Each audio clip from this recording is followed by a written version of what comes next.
working. And there we go. Good afternoon. Today is Wednesday, December 21st. My name is Ebony Love, and I'm joined by Kameron Fleming.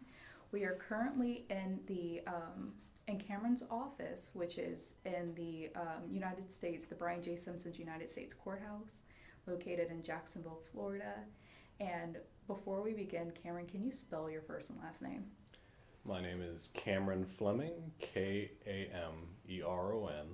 Fleming, Fleming. Okay, thank you. And my first question is, what is your earliest memory? The earliest memory I think I have is actually of the walls of basically the bars of a crib. I remember like wanting to get out of the crib, and then I'm holding on to the bars and I'm kind of rattling them, trying to get someone's attention. And I wonder, I questioned that vision because I've wondered whether or not it's actual memory or if it was some sort of dream. But as I think about it, and I've thought about it over the years, it actually, I really do believe it was my first memory. Okay, and so tell me a little bit about your childhood. Where did you grow up? Where were you born? Tell me all of it. Well, I grew up in Upper Marlboro, Maryland, down the road from the courthouse and the county seat. I actually, grew up in a small house. It had a large yard to play in. Of course, sledding was fun down the hill in the back, and a bunch of trees, large and old. And we had a ranch style home, and but that actually had a basement that was still nonetheless only partially enclosed. So we'd walk out the back of the sliding doors, basement downstairs, and the whole neighborhood was friendly, and it was a very cordial environment, and it felt very much like the country, even though I was just outside of Washington, D.C. So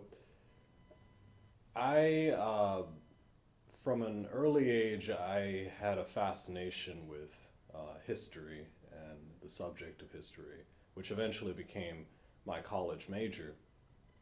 But I, would enjoy every time we'd go down into D.C. and see the National Mall, the Washington Monument, and all the famous, memorials and places to visit. But I also just loved seeing any of the museums, free museums. They're all free to see, or most of them are free to see down in D.C. on the National Mall. And yeah, I mean, I think that overall, growing up in the DC area was probably best for me because it stoked that interest. And yeah, I had I had one older brother. He's 10 years my senior. And my parents were together until I was 7 years old. And upon their divorce, my dad moved to Baltimore City, which actually added to my experience and made it even more interesting. It really made it more interesting. I ended up going up to Baltimore on pretty much every other weekend. I got 2 Christmases. I got to see his and my stepmother's, lives up there, and meet my stepmother's family down in Texas, and we traveled the country quite a bit.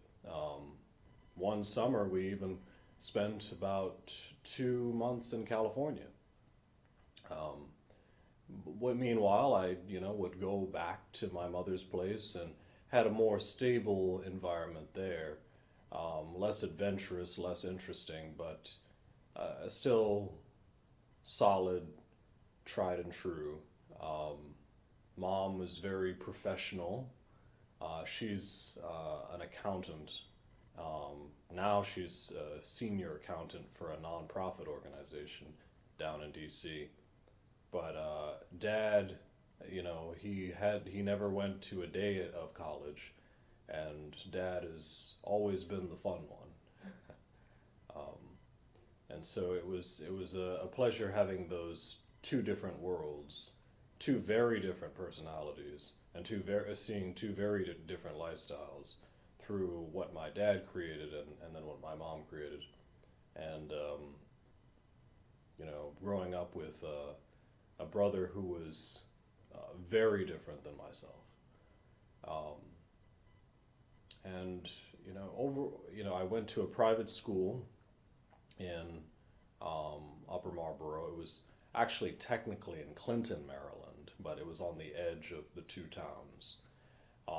And it was actually called Clinton Christian School. And it was a largely Baptist. And I went to that school from kindergarten and all the way through high school.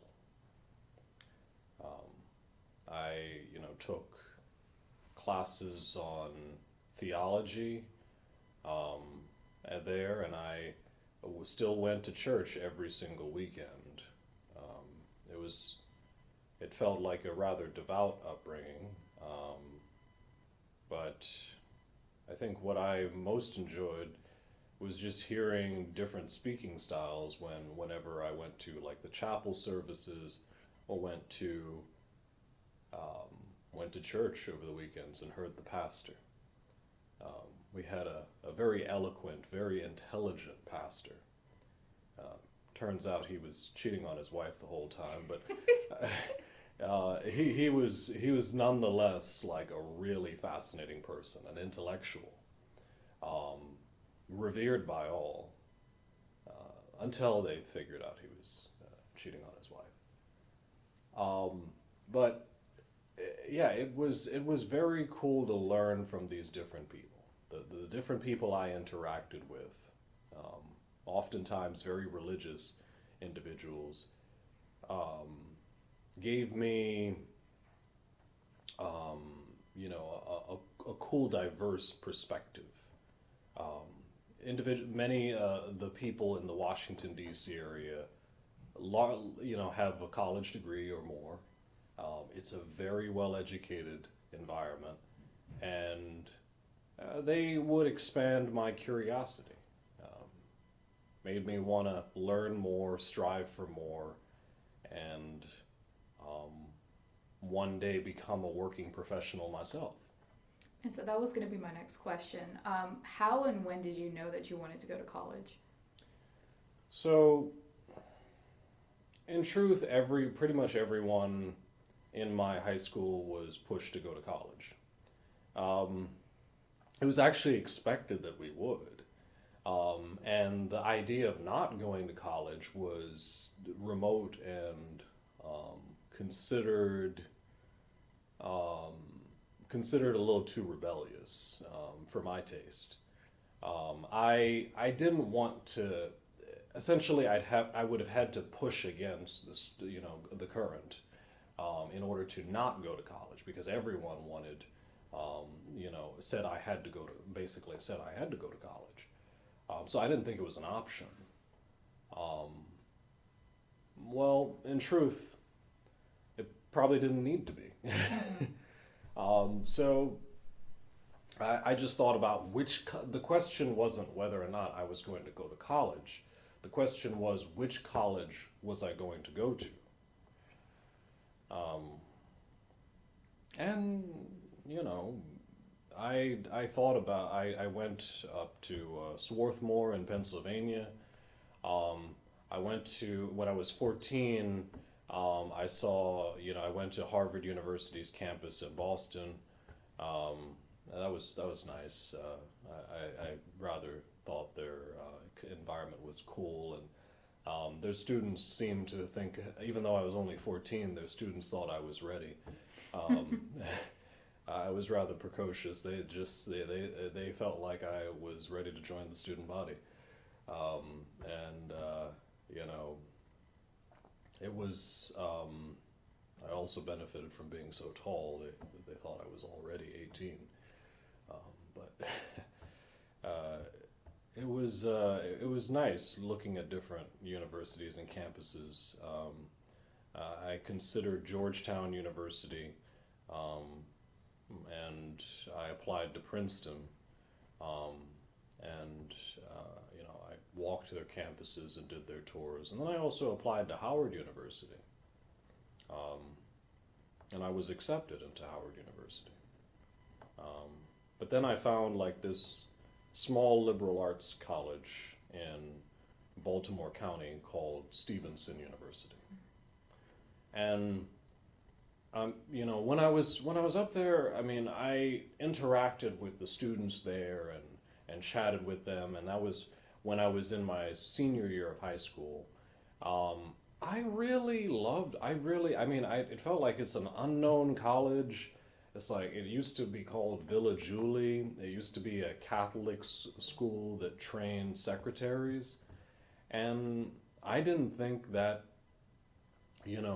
I mean, no one would know if I said Stevenson University anywhere. So I thought, well, should I really go to this unknown school? But the people were so friendly there. I loved the campus. It was very green. It had large, lush green spaces, and was tucked away in the woods, and it was almost it was basically magical. So I thought this would be a great place to study, regardless of whether or not it's well known. The professors were were impressive themselves, and it seemed that a large amount of the rich kids from the horse farms north of Baltimore, horse racing is a big thing in Baltimore County. They host the Preakness, but I felt that this would be an ideal place for me. I I enjoyed that environment. It was a private school. I knew it would be more expensive than the University of Maryland, but and less well known than the University of Maryland. But I thought it was right for me. And so, just so our listeners can understand, how tall are you? Oh, 6'4". Okay. And then also, Clinton Christian School, you were talking about a private school and all of that. What was the demographic makeup of the school?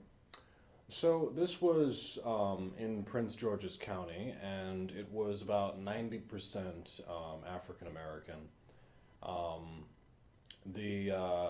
We had really a very small, a handful of white students, a handful of Asian students of different backgrounds, Chinese and Korean.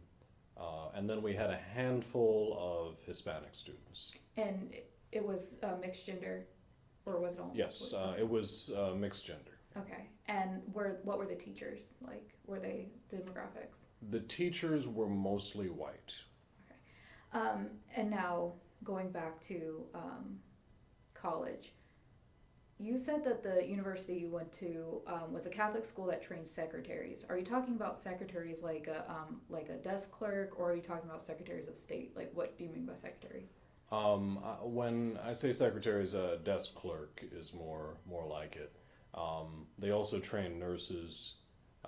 It was focused on women's education at a time when all professions weren't open to women initially. So really, when it was Villa Julie College and they were focusing on this was back in the 1940s, 1950s. And what was other than history, because that was your major, was there a specific class that was your favorite when you were an undergrad?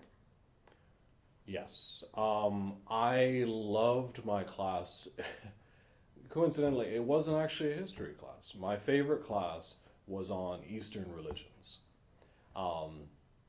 I learned about Theravada Buddhism and you know, I learned about Jainism, and I learned, you know, we dug into a little bit into Islam, and um, you know, I was fascinated by Hinduism. I was fascinated, one, by their open mindedness and their acceptance to other religions, and then also fascinated by um, their focused goal on transcending the self by connecting the self with the environment and the nature around you. This was a new concept to me, but I felt it seemed more sensible, their religion seemed more sensible to me than some of the Western religions. And it was, I loved the class. The professor was really intelligent, and we had a great conversations. The professor had a doctorate in divinity, but also he had a master's in some sort of Eastern religion studies, and he was in the middle of writing a book. I don't remember what that book was called, but um, yeah, he was great. And then we in one of the classes we meditated. So That's a great segue. How did you know you wanted to go into law school? yeah. So the thing is, I didn't really. At first, I went after college. I needed a job, and this was an afterthought because I didn't really think about like jobs so much. I was more so thinking that I'd go to college and study something I thought was interesting, and then later maybe I get a job, whatever. People get jobs. Then I said, okay, well, I applied to different places. I was trying to become an archivist, which I had an internship with the NIH, specifically the National Human Genome Research Institute within the NIH. And Dr. Donahue was actually titled a historian.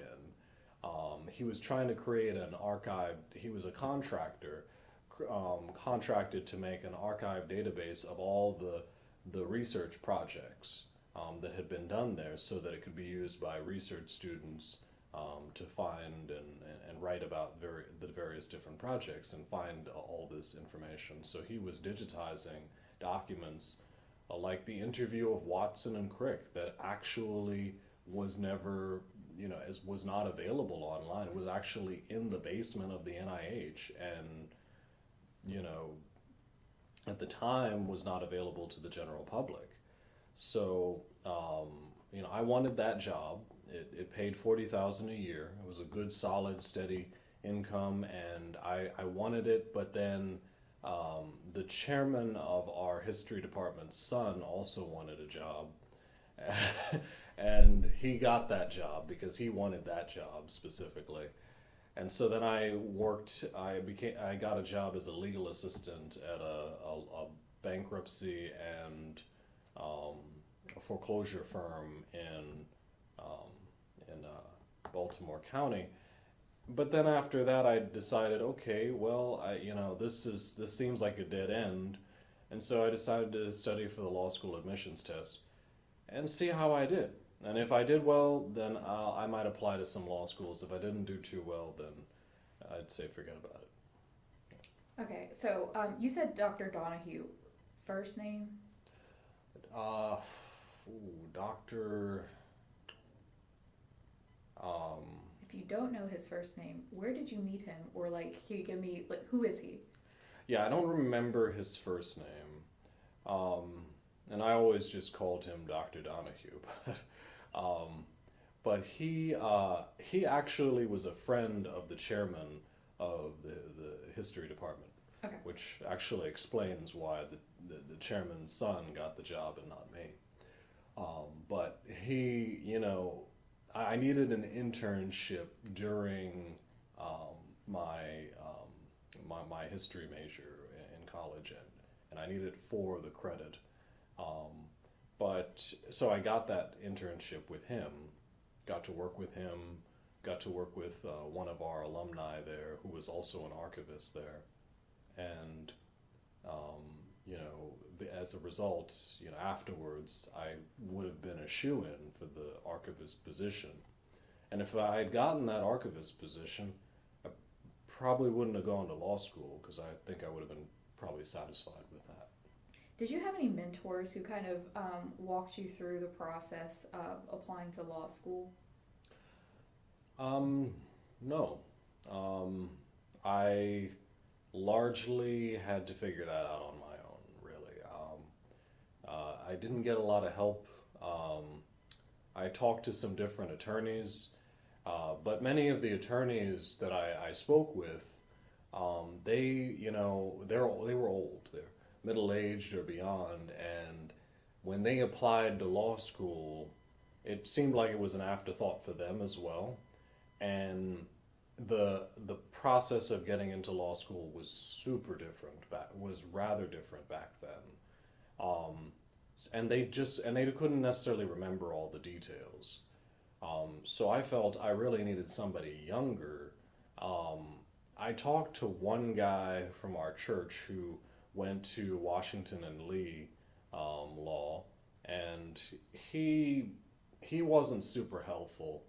I think partly the reason why he wasn't super helpful is just because, I don't know. Honestly, he seemed like he had his head in the clouds. I mean, he mostly went to Washington and Lee because he said that he wanted large open spaces where he could, in nature, where he could pray. I didn't think that was particularly helpful because I didn't really need large nature spaces in which to pray. I wanted to go to a good law school. So. And what law school did you end up at? I ended up going to Washington University in St. Louis. How did you make that decision?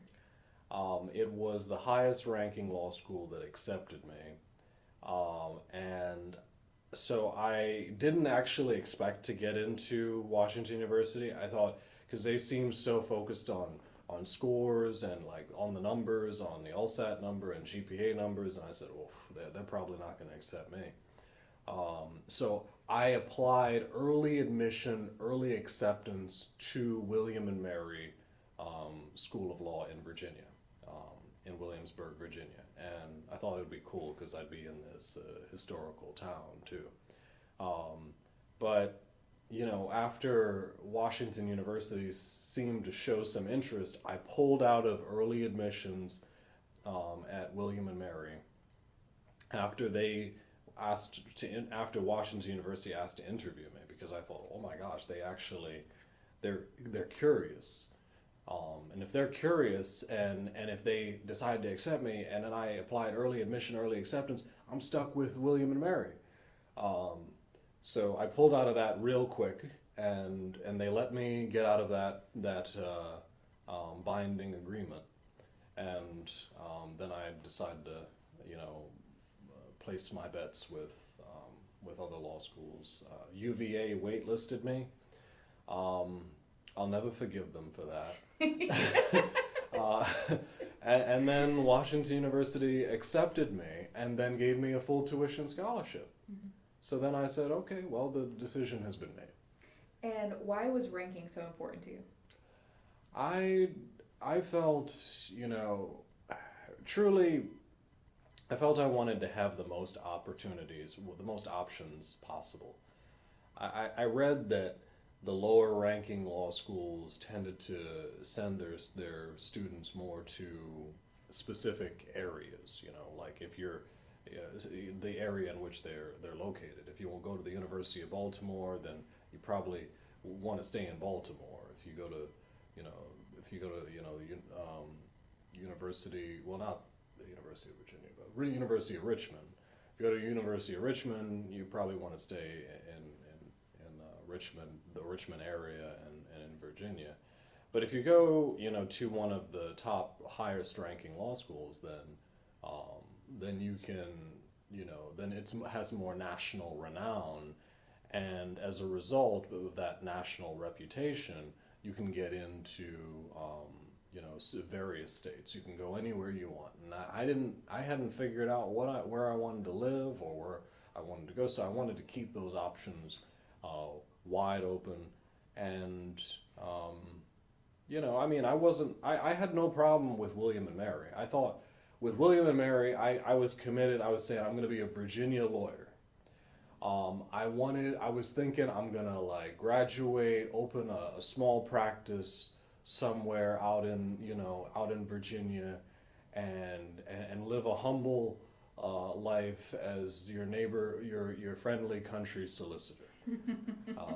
That was my plan, and then I only got more ambitious once Washington University started to show some interest. Then all of a sudden I said, wait, forget this humble Virginia lawyer concept. Let's blow this out of the water. Let's do something big. And have you continued to kind of embody that attitude of, let's blow this out of the water, both through your law school and through your career, or did you kind of drop that persona? I think I'm still thinking big. To I suppose it seems like it is best to it sometimes is best to play it life conservative. Sometimes it seems that if you don't take too much risk, that it's that you can potentially be content with the things being simple. You can stay in your home state, you can stay in your home city, and you can avoid any risk that could place you in a precarious position, and can land you, as my backup plan always was, in your dad's basement. I at first didn't want to take much risk, but now I'm not afraid. I'm not so afraid of taking risk, and I prefer it. And it's been working.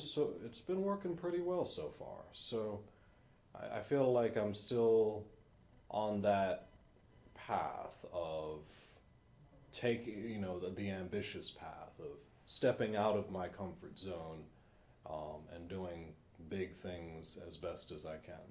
And was it a step outside of your comfort zone to end up in Jacksonville, Florida? Very much so. To a Marylander, the land of Florida sounds very exotic and strange, and it's very much out of your comfort zone. But I mean, so did the land of St. Louis, Missouri. It sounded like Marylanders stay close to home typically. We don't like to venture too far out into the West. We see that as a very backwards land, and at least that's the way Marylanders end up conveying it. It's scary out there. There's pickup trucks, and there's dangerous folks, hillbilly folks, and it's scary out there. They don't have teeth out there. But For the record, I have all of my teeth, just saying. But so we stay close to home. We stay in Maryland, and Virginia, and we may go up to Pennsylvania or New York, but we don't go further out. We don't venture further out than that. So I shocked people by saying I was going to go to Washington University in St. Louis to begin with. What years were you there? And I was there from 2018 to 2021. Were there any major life events that happened in St. Louis while you were there? Like national historical events? Yes, COVID-19 and the pandemic. Well, that did happen. Was there a police-involved shooting while you were in St. Louis? I think there was, but I don't know. Yes, I think there. Well, Was it St. Louis? I'm thinking of no, that was Ferguson, Missouri. It was in Ferguson, Missouri, which is just right outside of St. Louis. It's actually a neighborhood that's considered basically an extension of the city. It's in the northwest part of the city, and that's actually in general considered a rather dangerous area to be in. But you know, the police in Missouri don't have a good reputation for um, respecting the black people who live there. There is very much evident vestiges of this, basically segregationist policy. Um, it's unfortunate, but I think during the pandemic and the protest that were throughout St. Louis, which I was asked to join, but I was busy studying for a final exam, so And when you're saying protests, when I was thinking of this question, I was trying to remember if there was somebody in St. Louis, which is bad because that's how many shootings have happened. I was talking about Mike Brown. Are you talking about someone else? There are so many shootings, I can't even necessarily remember all of them, but I'd say I'm more so talking about the protest in St. Louis in 2020. Okay. And it was really about Black Lives Matter, and it was more so not just specifically to St. Louis, but protesting police brutality in general. I think, yeah, the major events, major shootings, they reach the headlines. But if you read the newspapers in St. Louis, you find that the ones that get national attention are not the only ones. And actually, there was in the time that I was in St. Louis, in those few years, there were instances of serious police brutality against African American individuals. So, Switching tactics just a little bit in the time we have left. And again, because we could talk about that specific issue for so long, and unfortunately, there are too many names for either of us to remember in one sitting. And I'm also spelling St. Louis wrong, so whoever sees these notes, y'all will laugh. But what is your current, what do you do right now?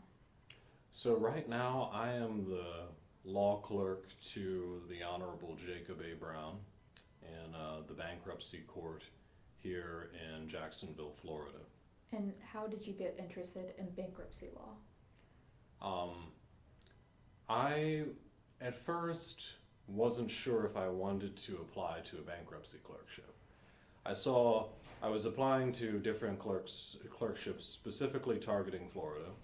I wanted warm weather and palm trees. And I decided I was going to take the leap and move to a very different state and have to take a whole nother bar exam. But just for the record, just pausing this answer right now, is it warm outside right now? It is not warm outside. Okay. It's a little bit chilly outside right now. Freezing outside, but anyway, sorry, go ahead. But still relative to St. Louis or to Maryland, it is warm outside. Okay. Okay, so you wanted to move to Florida to take another bar exam. Yeah. So I wanted to take another. So I realized I would have to take another bar exam, and I went to I went to the Oscar page and looked at all the different options, and I saw one bankruptcy clerkship in Jacksonville, Florida. I applied, but then I said, when I offered an interview, I thought about it, and I asked one of the partners at the firm I was working for in St. Louis, and she mentioned to me that she always really wanted to do bankruptcy, but she applied to a bankruptcy clerkship back the bankruptcy was closing ranks. She graduated law school during the recession. So basically, it was all hands on deck, and it was more about who's already in bankruptcy. And they weren't interested in hiring somebody who had no experience in bankruptcy at a time when they really needed bankruptcy practitioners. So she just basically had to take whatever job she could get, and she didn't end up getting her favorite position. But she applied to bankruptcy clerkships, she applied to bankruptcy associate positions. She really loved bankruptcy, and she was explaining to me the details and how different issues of law, a lot of different issues of law end up coming into a bankruptcy proceeding. And you can end up dealing with family law, contracts, you end up dealing with corporate law quite a bit. Secured transactions is quite evident in bankruptcy court. When you're dealing with complex Chapter 11s, you see a lot of corporate law and corporate legal issues. And then you end up seeing within adversary complaints basically the elements of any other lawsuit, and it could be almost any topic so long as it's a core matter, which essentially means that it's related to the bankruptcy case. Of course I could go on and on about all of that, and so I won't say too much, but I'll give one example. Say you have a man who has just is in the process of divorcing his wife, and she essentially successfully gets from the divorce court, the family court, a reward of a monetary award because the husband spent her dead mother's money on buying a house in the Bahamas, and also spent that dead mother's money on his girlfriend who he had on the side that the wife didn't know about. So the husband then files for bankruptcy. Now the bankruptcy proceeding puts a stay on the divorce proceeding, and that divorce proceeding cannot continue. Essentially, the husband has some other creditors. I mean, the bank who still has a loan for the property in the Bahamas, and he probably has a car, and the other things he used the money for to pay down payments on. He still owes those creditors, and those creditors need some of the money too. There's a limited pot of funds that he has, and they need to get in there and get some of their debts paid.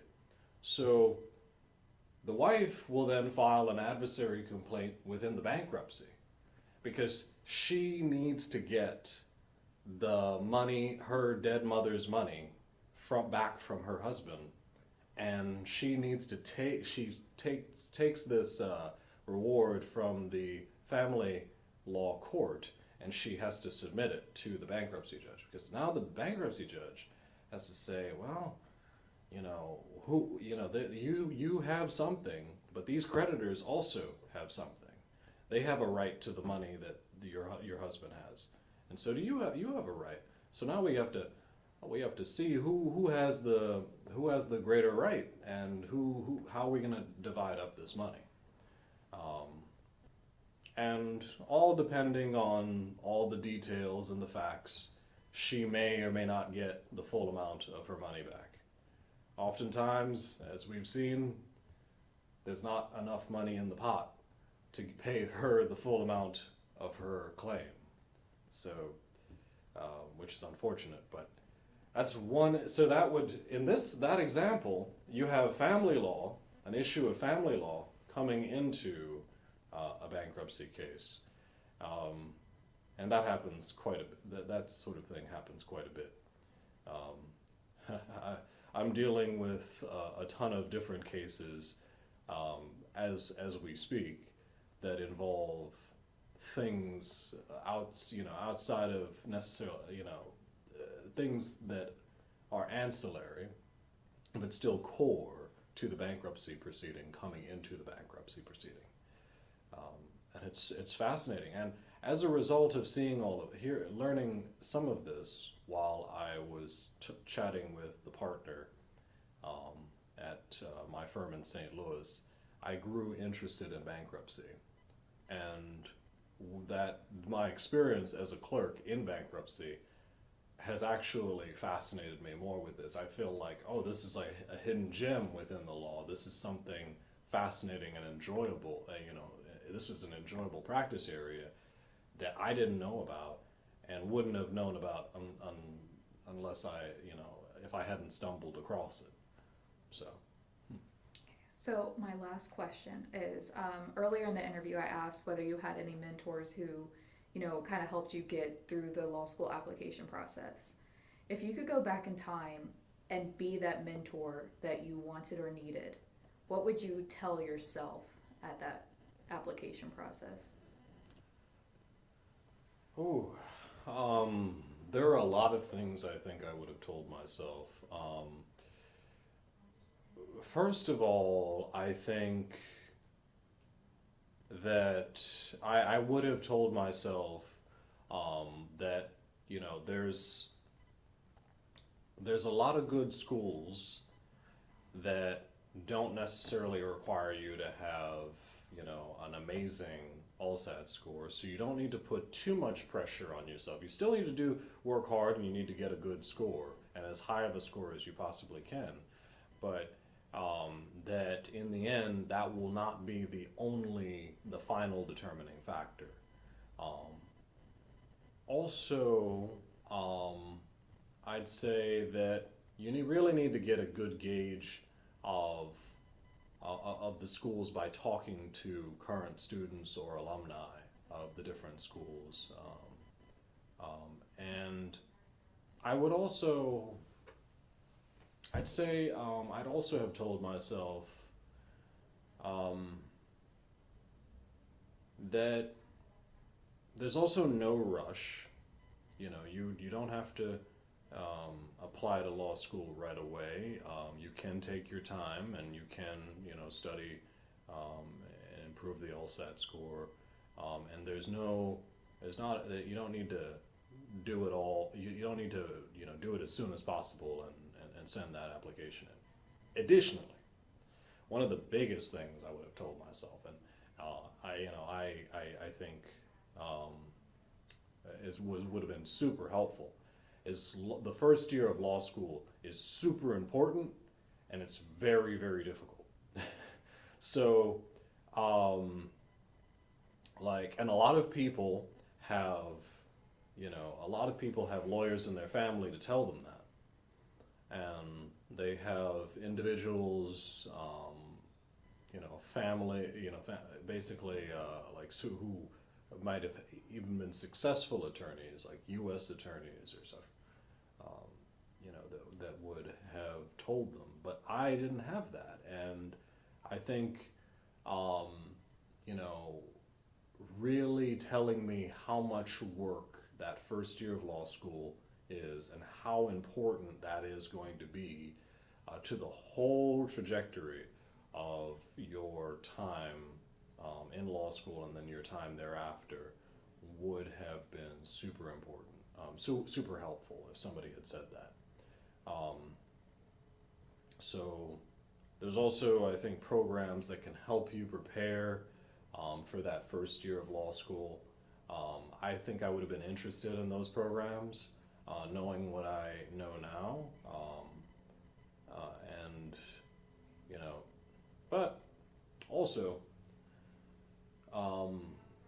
I tell myself that even if you don't do really well your first semester of law school, that you know, even if you do your best and still don't manage to do really well, that it's not the end of the world. You can still recover. Um, Definitely don't jump off the bridge yet, or don't quit. Um, you know, when law school gets tough, there's moments where it's going to get extremely stressful. Don't give up. You know, just keep your head down, push forward, and you'll be fine. You'll get through it in the end, and it'll be rewarding in the end, but it may not seem that way in every moment. But the clouds are going to clear and the sun is going to come shining through eventually.